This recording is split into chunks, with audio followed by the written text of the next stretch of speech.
가을 저녁 작은 동네 한정식집 수키네의 마지막 손님이 문을 나선다. 정수키는 혼자 남은 식당에서 의자를 거꾸로 올리며 하루를 마무리한다. 30년 넘게 운영해온 이 작은 공간에서 그녀는 새 아이를 키웠다. 새벽부터 밤늦게까지 쉴 틈 없이 일하며 아이들의 학비와 생활비를 벌었다. 그때는 바빴다. 시간이 부족했다. 아이들 뒷바라지에 정신없어서 자신이 누구인지 무엇을 좋아하는지 생각할 여유조차 없었다. 하지만 이제 집에 돌아가면 아무도 없다. 막내 준호마저 지난달 독립했다. 엄마 이제 혼자만의 시간을 가져. 그동안 너무 고생했어. 준호의 말은 위로였지만 정숙희에게는 오히려 막막함으로 다가왔다. 혼자만의 시간? 그게 뭔지도 모르겠다.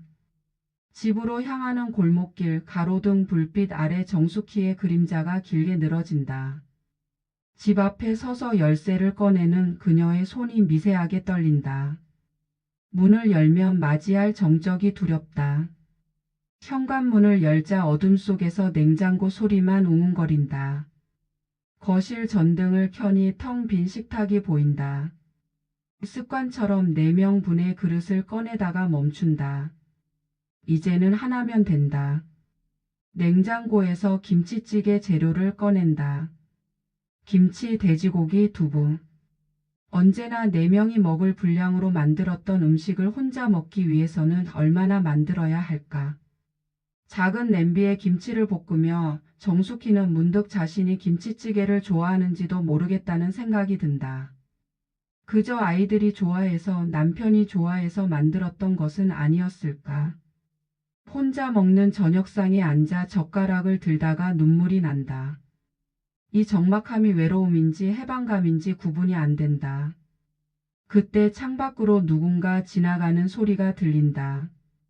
커튼 사이로 내다보니 동네 미술학원 선생님인 김동진이 느릿느릿 걸어가고 있다.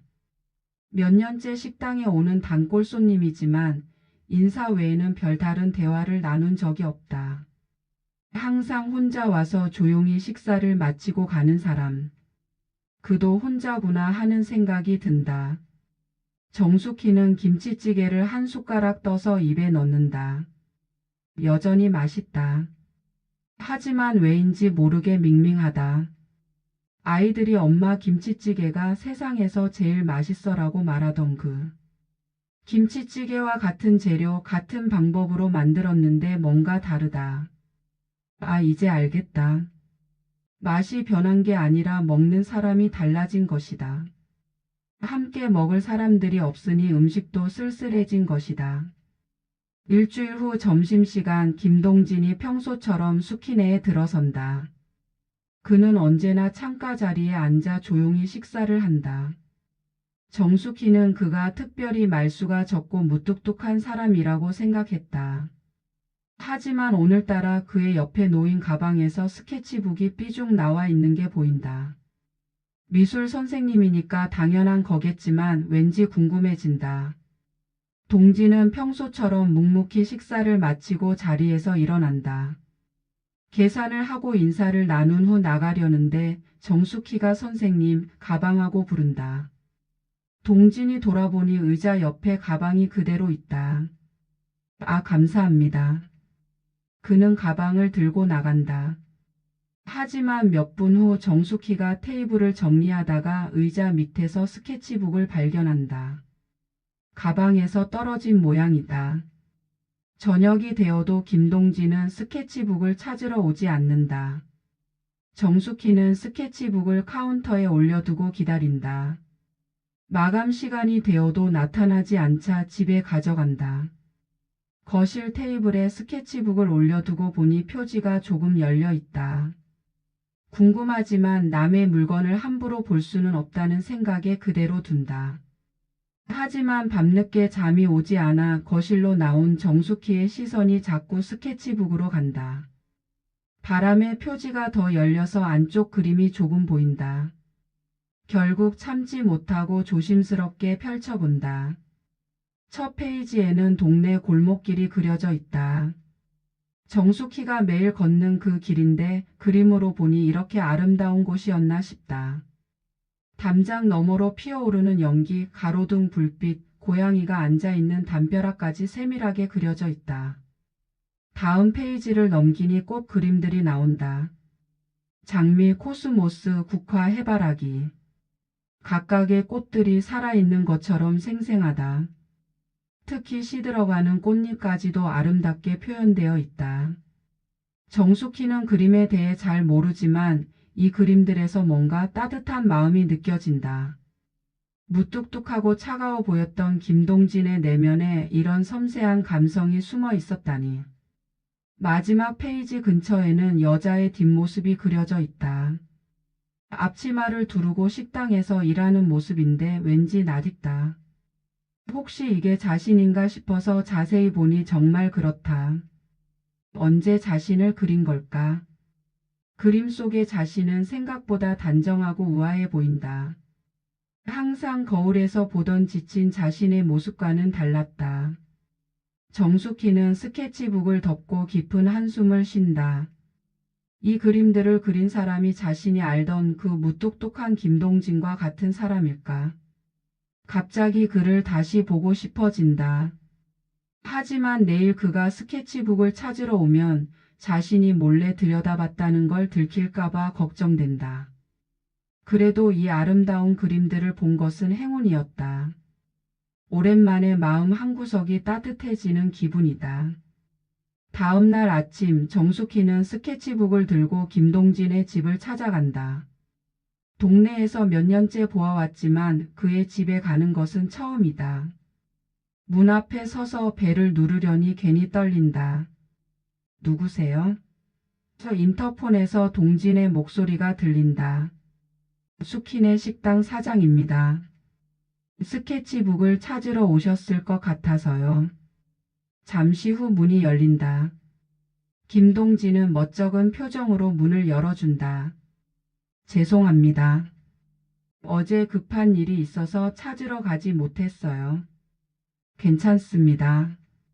이런 소중한 물건을 잃어버리시면 안 되죠.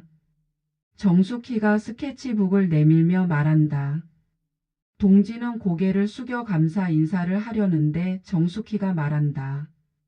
혹시 옥상에서 키우시는 식물들도 보여주실 수 있을까요? 동진은 깜짝 놀란다. 자신이 옥상에서 식물을 키우는 걸 어떻게 알았을까? 스케치북에 화분들 그림이 많이 그려져 있더라고요. 죄송해요. 잠깐 들여다봤습니다. 정숙희의 솔직한 고백에 동진은 오히려 안도한다. 그림을 보셨다면 자신의 마음을 조금은 이해해 주실지도 모른다는 생각이 든다. 그럼 잠깐만요. 동진은 정숙희를 옥상으로 안내한다. 옥상 문을 열자 작은 정원이 펼쳐진다. 크고 작은 화분들이 가지런히 놓여 있고 각종 꽃과 허브, 작은 나무들이 정성스럽게 가꿔져 있다. 정숙희는 감탄사를 연발한다. 와, 정말 아름다워요. 이걸 혼자서 다 키우신 거예요? 내 아내가 좋아했던 식물들입니다. 동진의 목소리가 조금 낮아진다. 아내가 세상을 떠난 후에 이것들을 돌보게 되었어요. 처음에는 의무감 때문이었는데 어느새 제 낙이 되었습니다. 정숙희는 조심스럽게 화분들을 둘러본다. 각 식물마다 이름표가 붙어 있고 물을 주는 날짜까지 체크되어 있다. 이 장미는 참 예뻐요. 제가 식당에서도 화분 하나 키워보고 싶은데 어떤 걸로 시작하면 좋을까요? 정숙희의 질문에 동진의 얼굴이 밝아진다. 초보자에게는 이 다육식물이 좋아요. 물도 자주 안 줘도 되고 키우기 쉽거든요. 그는 작은 다육식물 화분을 하나 들어 올린다. 이거 하나 나눠주실 수 있어요? 제가 식당에서 키워볼게요. 그럼요, 기꺼이요. 동진은 처음으로 환한 미소를 짓는다. 평소 식당에서 보던 무뚝뚝한 모습과는 완전히 다르다. 식물 이야기를 할 때 그는 마치 다른 사람 같다. 정숙희가 화분을 받아들고 집으로 돌아가는 길 마음이 이상하게 가벼워진다. 오랜만에 누군가와 자신의 취향에 대해 이야기했다. 아이들과는 항상 그들의 학교 일 미래 걱정만 했는데 오늘은 꽃과 식물에 대해 이야기했다. 작은 화분 하나지만 뭔가 새로운 시작 같은 느낌이 든다. 식당에 도착해서 화분을 창가에 놓는다. 작고 동글동글한 다육식물이 햇살을 받으며 초록빛을 반짝인다. 정숙희는 물기가 있는 손으로 잎사귀를 조심스럽게 만져본다. 부드럽고 탱탱하다. 이 작은 생명을 잘 키워보고 싶다는 생각이 든다. 한 달 후 정숙희의 큰딸 미영이 동생들과 함께 엄마를 찾아온다. 엄마, 요즘 어떻게 지내세요? 그냥 평소처럼 지내지 뭐. 하지만 아이들 눈에는 엄마가 예전보다 훨씬 밝아 보인다. 화분도 하나 생겼고 식당 분위기도 조금 달라졌다. 엄마 혹시 외로우시죠? 우리가 좋은 분 소개해 드릴까요? 정숙희는 당황한다. 무슨 소리야, 나한테 무슨 맞서니? 엄마도 행복할 권리가 있어요. 평생 우리만 키우시느라 고생하셨는데. 아이들의 성화에 못 이겨 정숙희는 결국 맞선 자리에 나간다. 상대는 같은 나이대의 남성으로 자영업을 하며 자식들이 모두 독립했다는 조건이 비슷한 사람이다. 맞선 장소인 커피숍에서 정숙희는 어색함을 감추지 못한다. 상대방은 나쁜 사람은 아니지만 자꾸 자신의 자랑만 늘어놓는다. 사업 성공담, 자식들 이야기, 재산 이야기까지. 정숙희는 적당히 맞장구를 쳐주지만 마음은 편치 않다. 이런 만남이 자신에게 필요한 걸까? 우연히 커피숍 창 너머로 김동진이 지나가는 모습이 보인다. 그는 화분 가게에서 뭔가를 사서 들고 가고 있다. 정숙희는 자신도 모르게 그를 바라본다. 맞선 상대가 뭘 그렇게 보세요? 라고 묻자 정숙희는 당황해서 아무것도 아니에요 라고 대답한다. 그날 저녁 김동진이 식당에 온다. 평소와 달리 표정이 차갑다. 안녕하세요. 인사도 무뚝뚝하다. 정숙희는 그의 기분이 안 좋아 보인다는 걸 느낀다. 무슨 일 있으세요? 별일 없습니다. 그는 평소보다 빨리 식사를 마치고 일어난다. 며칠 후 정숙희는 참지 못하고 김동진을 찾아간다. 선생님, 제가 뭔가 잘못했나요? 요즘 인사도 안 받아주시고. 동진은 잠시 망설이다가 말한다. 사장님이 맞선을 보신다고 들었습니다. 그게 아이들이 워낙 성화를 해서 좋은 일 아닙니까? 축하드립니다. 하지만 동진의 목소리에는 축하의 기색이 전혀 없다. 정숙희는 그제야 깨닫는다. 자신이 다른 남자를 만난다는 것을 동진이 서운해한다는 걸. 그리고 동시에 자신도 동진의 차가운 태도에 상처받고 있다는 걸. 선생님, 그 맞선은 아무것도 아니었어요. 제가 원한 것도 아니고. 상관없습니다. 사장님의 사생활이니까요. 동진은 여전히 차갑다. 정숙희는 답답하다. 왜 이렇게 어색해졌을까? 분명 얼마 전까지는 꽃과 화분 이야기로 즐겁게 대화했는데 그날 밤 정숙희는 잠이 오지 않는다. 창가의 다육식물을 바라보며 생각한다. 언제부터 김동진의 존재가 이렇게 소중해졌을까? 단순한 단골 손님이 아니라 마음을 나눌 수 있는 사람으로 여기게 되었을까?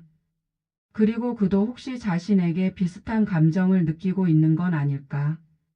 다음 날 정숙희는 평소보다 일찍 식당을 열고 김동진을 기다린다. 하지만 점심시간이 지나도 그는 나타나지 않는다. 결국 그녀가 먼저 찾아가기로 한다. 집에 가져갈 밑반찬을 준비해서 동진의 집으로 향한다. 배를 누르니 누구세요? 라는 목소리가 들린다. 숙희네예요. 잠시 후 문이 열리고 동진이 나타난다. 머리가 헝클어져 있고 얼굴에 피곤한 기색이 역력하다. 밑반찬 좀 만들어 왔어요. 혼자 사시니까 제대로 드실지 걱정되어서. 정숙희가 음식이 담긴 봉지를 내민다. 동진은 잠시 망설이다가 받는다. 고맙습니다. 들어오시겠어요? 거실로 들어서니 옥상에서 가져온 듯한 화분들이 여기저기 놓여 있다. 그중 하나가 넘어져서 깨져 있다. 어머, 화분이 왜 이렇게? 어제 바람이 심해서 떨어뜨렸어요. 괜찮습니다. 하지만 동진의 표정에는 아쉬움이 역력하다. 정숙희가 깨진 화분을 자세히 보니 그녀가 좋아했던 작은 찻잔도 함께 깨져 있다. 이 찻잔도, 그것도 함께 떨어뜨렸네요. 버리려고 했는데 아깝네요. 예쁜 찻잔인데. 정숙희가 깨진 조각들을 주워 모으며 말한다. 혹시 이거 고칠 수 있을까요? 정숙희의 말에 동진이 고개를 든다. 고치다고요? 네, 깨진 그릇도 고치는 방법이 있다고 들었는데. 동진은 잠시 생각에 잠긴다. 킨츠기라는 일본 전통 기법이 있기는 합니다. 깨진 틈을 금으로 이어붙이는. 그럼 한번 해보세요. 제가 도와드릴게요. 동진은 며칠에 걸쳐 찻잔을 수리한다. 깨진 조각들을 하나하나 맞춰보고 틈새에 금가루를 섞은 접착제를 발라 이어붙인다. 정숙희는 매일 진행 상황을 보러 온다. 와, 점점 예뻐지네요. 금으로 이어진 선들이 오히려 찻잔을 더욱 아름답게 만들고 있다. 원래보다 더 예뻐진 것 같아요. 정숙희가 완성된 찻잔을 들어보며 말한다. 킨츠기는 깨진 것을 숨기지 않고 오히려 아름답게 드러내는 철학이에요. 상처도 삶의 일부라는. 동진의 설명에 정숙희는 고개를 끄덕인다. 사람도 마찬가지일까요? 상처받은 부분이 오히려 더 단단하고 아름다워질 수 있을까요? 그럴 수 있을 거예요. 동진이 조심스럽게 대답한다. 사장님, 그동안 죄송했습니다. 제가 너무 서운한 마음에. 괜찮아요. 저도 맞선 이야기를 제대로 설명하지 못해서. 두 사람 사이에 어색함이 조금씩 녹아내린다. 이 찻잔은 사장님이 가져가세요. 제가 고친 거지만 원래는 사장님 것이었으니까. 고마워요. 소중히 간직할게요. 정숙희는 찻잔을 받아들며 미소 짓는다. 깨진 찻잔이 더욱 아름다워졌듯이 오해로 어긋났던 두 사람의 관계도 이전보다 더 깊어진 것 같다. 그날 밤 정숙희는 금으로 수리된 찻잔에 차를 우려 마신다. 찻잔의 금빛 선들이 조명에 반짝인다. 깨졌다고 버릴 뻔했던 것이 이렇게 아름다워질 수 있다니. 자신의 인생도 그런 게 아닐까. 외로움과 상처로 금이 갔지만 이제 다시 아름다워질 수 있을지도 모른다.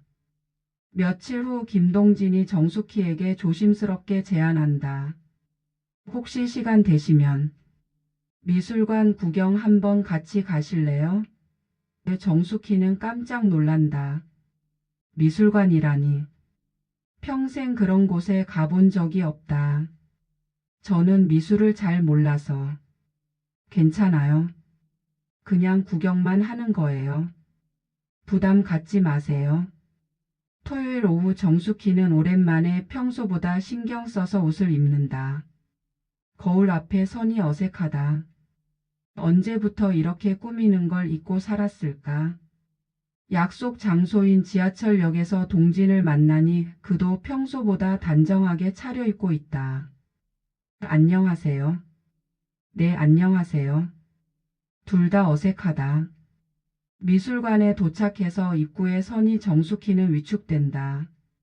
정말 들어가도 될까요? 저 같은 사람이. 뭔 소리예요? 미술은 모든 사람을 위한 거예요. 동진의 격려에 정숙희는 용기를 낸다. 전시장에 들어서니 벽면에 크고 작은 그림들이 걸려 있다. 이 그림은 어떠세요? 동진이 한 풍경화 앞에서 묻는다. 예쁘네요. 뭔가 평화로워 보여요. 좋은 감상이에요. 미술은 정답이 있는 게 아니라 보는 사람이 느끼는 게 중요한 거거든요. 정숙희는 조금씩 자신감을 얻는다. 1시간 정도 전시장을 둘러본 후 근처 카페에 앉는다. 어떠셨어요? 생각보다 어렵지 않네요. 그림마다 이야기가 있는 것 같아서 재미있었어요. 정숙희의 말에 동진이 환하게 웃는다. 다음에 또 같이 가시겠어요? 네, 좋아요. 카페에서 두 사람은 처음으로 서로의 과거 이야기를 나눈다. 사실 저는 젊을 때 그림을 그리고 싶었어요. 정숙희의 고백에 동진이 놀란다. 정말요? 네, 하지만 결혼하고 아이들 키우느라 꿈 같은 이야기가 되었죠. 지금이라도 늦지 않았어요. 제가 가르쳐 드릴 수 있어요. 동진도 자신의 이야기를 털어놓는다. 아내를 잃고 나서 몇 년간 그림을 그릴 수 없었어요. 붓을 잡으면 손이 떨렸거든요. 그런데 요즘 다시 그리고 싶어져요. 뭐가 달라졌길래요?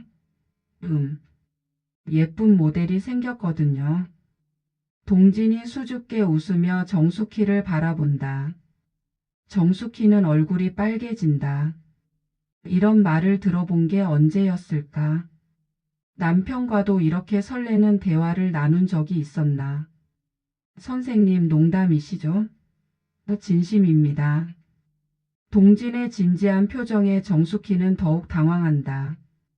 집으로 돌아가는 길 두 사람은 나란히 걷는다. 해가 지면서 가로등이 하나씩 켜진다.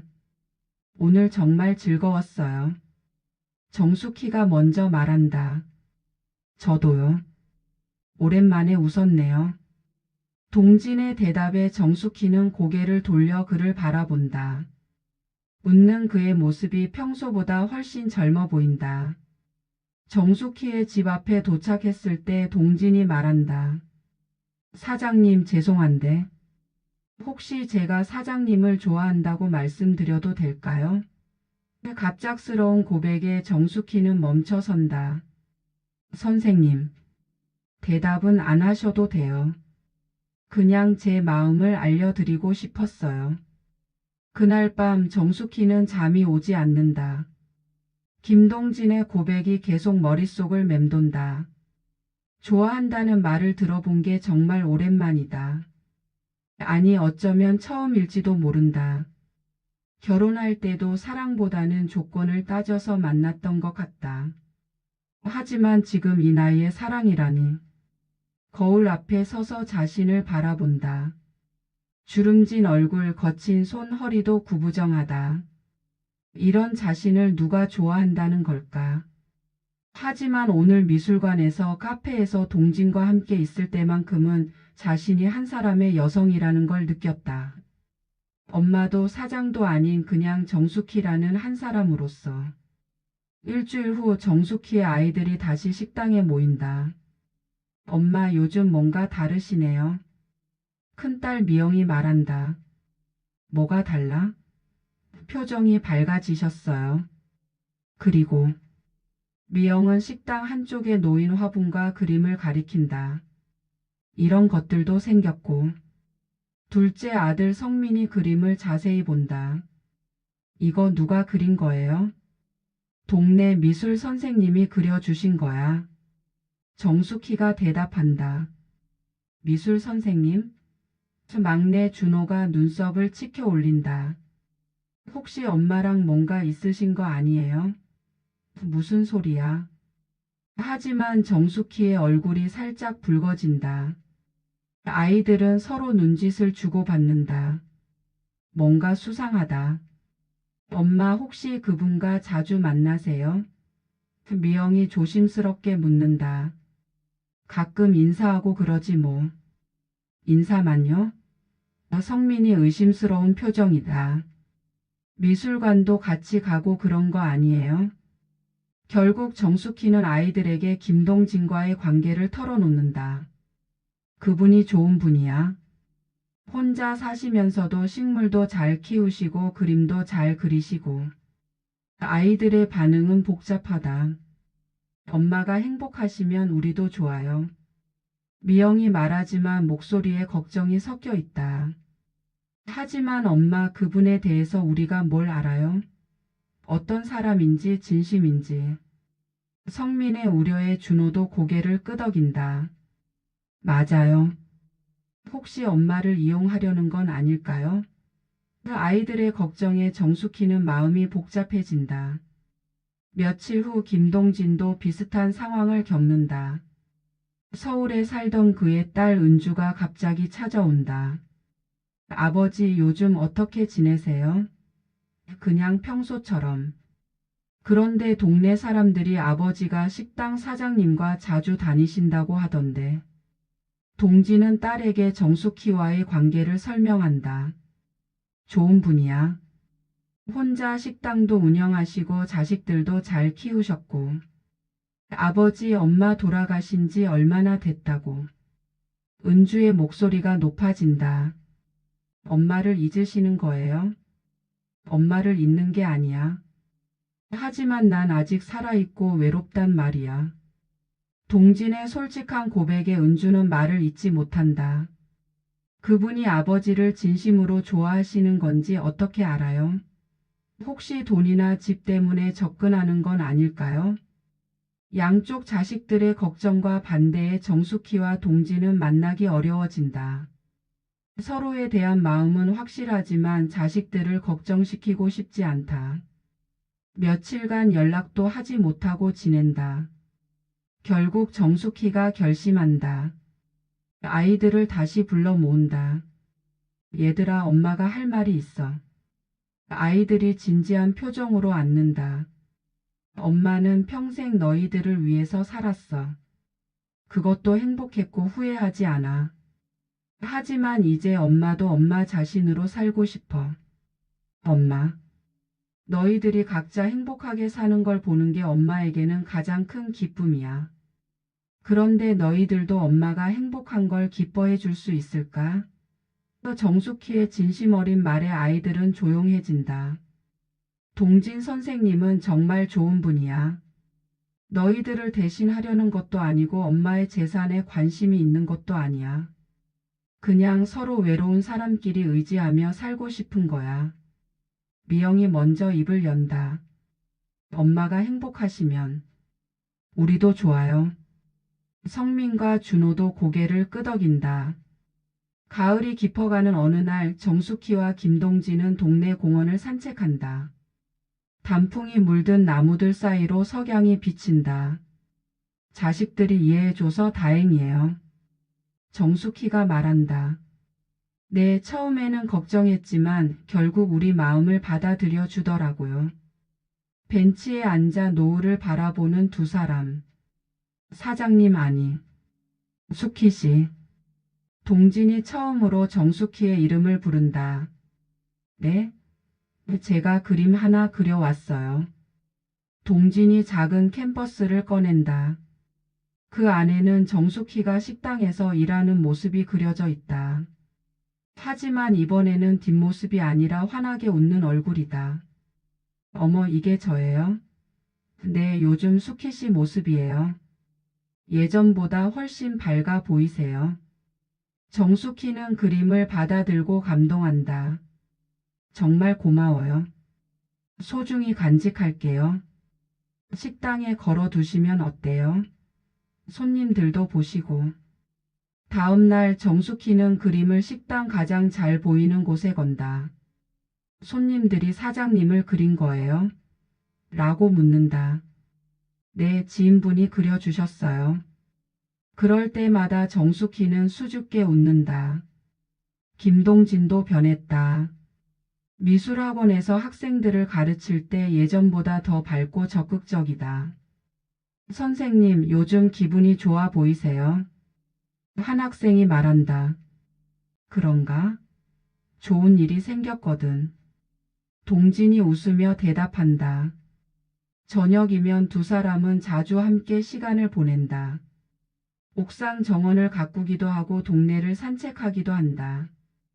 특별한 일을 하는 건 아니지만 함께 있다는 것만으로도 행복하다. 수키 씨 이 나이에 이런 감정을 느낄 줄 몰랐어요. 동진이 화분에 물을 주며 말한다. 저도요. 사랑이 젊은 사람들만의 것인 줄 알았는데. 정숙희가 웃으며 대답한다. 하지만 우리 나이에 사랑이 더 좋은 것 같아요. 조급하지도 않고 서로를 있는 그대로 받아들이니까. 겨울이 오기 전 두 사람은 옥상 정원에서 마지막 가을 풍경을 바라본다. 꽃들은 대부분 져버렸지만 여전히 푸른 잎사귀들이 생명력을 자랑한다. 내년 봄에는 더 많은 꽃을 키워봐요. 정숙희가 제안한다. 좋은 생각이에요. 함께하면 더 아름다운 정원이 될 거예요. 식당 창가의 다육식물도 훨씬 자랐다. 처음에는 작고 연약해 보였는데 이제는 통통하고 건강하다. 새로운 잎사귀들도 돋아나고 있다. 이 화분처럼 우리 관계도 조금씩 자라고 있는 것 같아요. 정숙희가 화분을 쓰다듬으며 말한다. 어느 일요일 오후 두 사람은 함께 장을 본다. 마트에서 나란히 걷는 모습이 자연스럽다. 뭘 만들어 드릴까요? 뭐든 수키 씨가 만든 건 다 맛있어요. 동진의 말에 정숙희는 환하게 웃는다. 그들의 사랑은 젊은 연인들의 격정적인 로맨스와는 다르다. 서두르지 않고 서로의 상처를 이해하며 남은 인생을 함께 걸어가겠다는 다짐이 담겨 있다. 마치 가을 끝에 피는 늑국화처럼 계절의 끝에서도 아름답게 피어나는 사랑이다.